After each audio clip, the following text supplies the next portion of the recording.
ಈಗ 5 ವರ್ಷ ಪರಿಪೂರ್ಣ ಸಿಎಂ ವಿಚಾರ ಇನ್ನೂ ಕೂಡ ಚರ್ಚೆಯಲ್ಲಿದೆ. ಬಜೆಟ್ ಆದಮೇಲೆ ಯಾರೂ ಅದ್ರ ಬಗ್ಗೆ ಚರ್ಚೆ ಮಾಡ್ತಿಲ್ಲ. ಮೀಡಿಯಾದವ್ರು ಮಾತ್ರ ಚರ್ಚೆ ಮಾಡ್ತಿದ್ದಾರೆ ಅನ್ಸುತ್ತೆ. ನನಗೆ ಗೊತ್ತಿರೋಂಗೆ ರಾಜಕೀಯ ವಲಯದಲ್ಲಿ ಯಾರೂ ಅದ್ರ ಬಗ್ಗೆ ಚರ್ಚೆ ಮಾಡ್ತಿಲ್ಲ. ಈಗ ಅದು ಸೆಟಲ್ಡ್ ವಿಷಯ.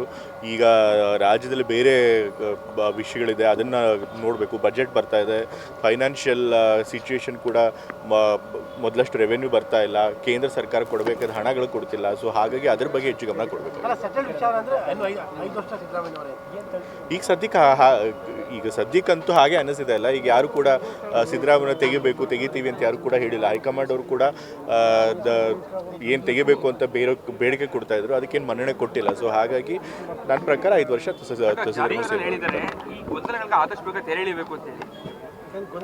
ನನ್ನ ಪ್ರಕಾರ ಏನೂ ಗೊಂದಲ ಇಲ್ಲ. ಏನು ಗೊಂದಲ ಇದೆ ಅಂತ ಸರ್ನೇ ಕೇಳಬೇಕು.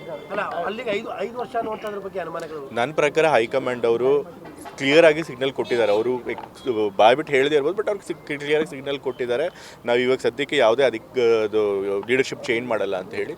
ಸೊ ಹಾಗಾಗಿ 5 ವರ್ಷ ಸಿದ್ದರಾಮಯ್ಯ ಅವರು ಮುಖ್ಯಮಂತ್ರಿಗಳಾಗಿರ್ತಾರೆ ಅಂತ ನಾನು ನಂಬ್ತೀನಿ.